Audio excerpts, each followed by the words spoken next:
My name's Stephen Morris. I was the head of EAL at the British International School, Ukraine, until June of this academic year.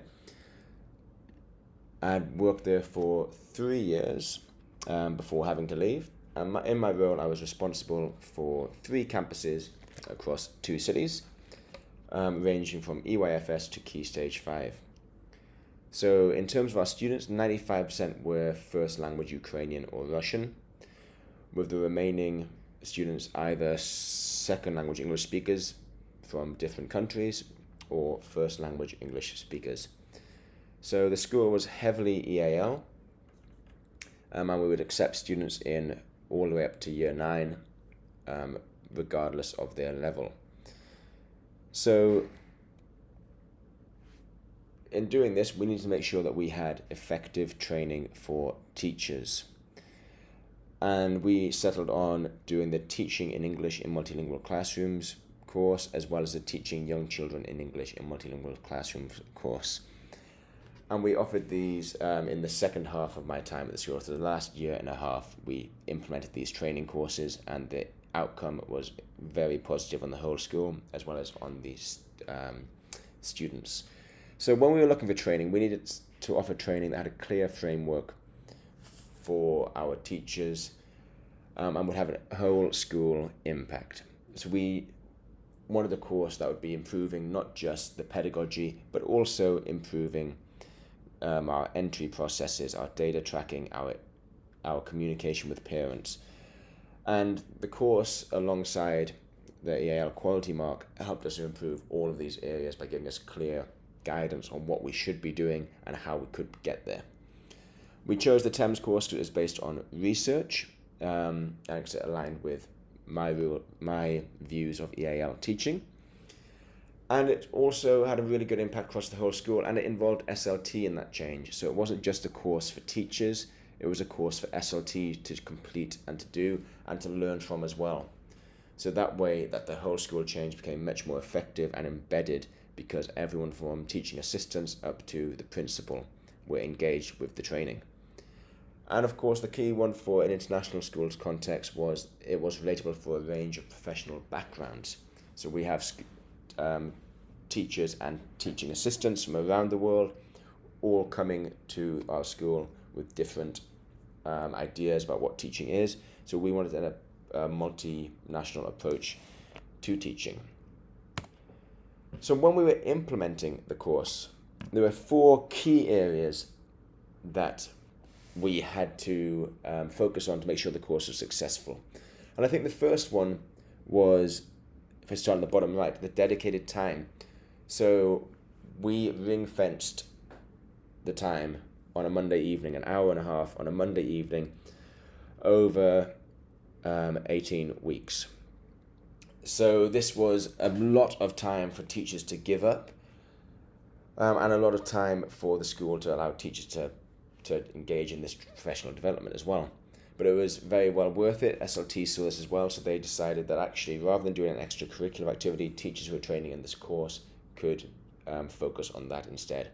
But it was also the dedicated time that teachers needed to plan together to implement these strategies and approaches that they were learning about on the course. So it is a lot of work, it's a lot of time, but it is very beneficial for teachers to do.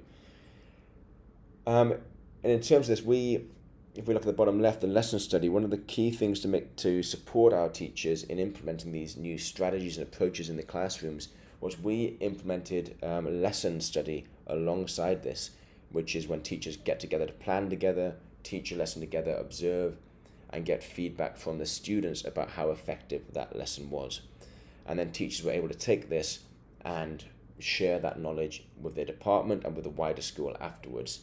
So it was a really supportive way of taking what they were learning on the course and implementing it in a situation where there was much less pressure because a group of teachers had planned something together. Another key area was the SLT support for change. So SLT had to acknowledge that change was needed, and that the teachers could support with making this change. And then finally, the adapting to the context. So we ran the course for the last year and a half I was there, and we managed to do 4 cohorts over the time. And through that time, the material in the course was adapted each time as we fine-tuned it for the context that we were teaching in and students were learning in. So the 4th course, I'd say, looked quite different to the first iteration of the course. But this adaptation was really beneficial and important, and myself as a trainer on the course benefited from it as well, because I could then adapt it to our school's systems and approaches. So these 4 key areas, getting these 4 key areas right, it really helped then with the whole smooth rollout of the course, which then obviously had a much wider impact on the school. So one of the difficulties I'm now facing is that I don't have access to any of the data or knowledge because of having to leave Ukraine at that particular time.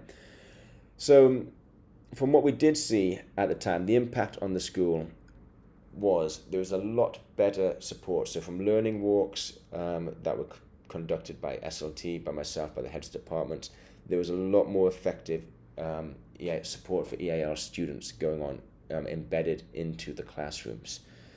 So teachers, and then they had the strategies and they were implementing them. But also what was nice, you could see that strategies were the same across campuses, across subjects, and across year groups as well. So there was that consistency for the students when they were going from one classroom to the next, or when they were going from their intervention EAL support classes back into the mainstream. They still had that same support, which made it much, much easier for them to adapt to the language demands of the classroom. It really did place EAL as a core pillar of teaching. So we had over 60% of our staff by the end had become trained in it, had completed the course. So EAL wasn't then a provision of the English department or of the EAL department, but every teacher then saw themselves as an EAL teacher, which then created this common language. So we could talk about students in a more accurate way using the same language, and then teachers would also understand the needs of the students. It also meant that for any new teachers coming in, they could be better supported by teachers who completed this course, which then helped with the induction process of new teachers. And then we also had a look at the cycle of development. As we ran it every 6 months or twice a year, it became a clear cycle from the start to the finish. So students or teachers who were participating in the course would then go ask teachers who already completed the course, what did they do? And they would observe each other, and then there was that constant feedback between them. So professional development within the school became much more focused, much more collaborative as well amongst teachers. And a part of it, as we implemented the lesson study approach as well, we had teachers from different subjects working together. We had teachers from the primary school and the secondary school working together to see how language changed from their subject or their year group to what it might be some years later, or what it had been some years earlier, which is a really, really useful process to build up that common knowledge of where students have come from, where they're going to go to, and what is expected from them at different points. I think this sharing of knowledge was so key in developing our school's teaching and learning, but also then when it came to looking for the EAL quality mark, looking at engaging all teachers in that. And I think one of the most useful modules on the course is that module 9, in which teachers reflect on the EAL provision across the school. They say what is strong, what could be developed further, and then they make a plan of action for developing it. So you've got teacher buy-in right from the start then, and then you can take that to SLT, who will also then be able to give feedback on it. And by the end of that whole 9 module course, you get a really clear plan of where EAL in your school is going and how it can be improved in the future to better support students. So for myself and my school, it was a fantastic experience. My new school, I'm definitely trying to get it implemented again, because I think it's going to be beneficial for teachers and students within my new school as well. I would strongly recommend setting up and establishing a strong training course such as the TEMC or the TEMC. Thank you for listening to me.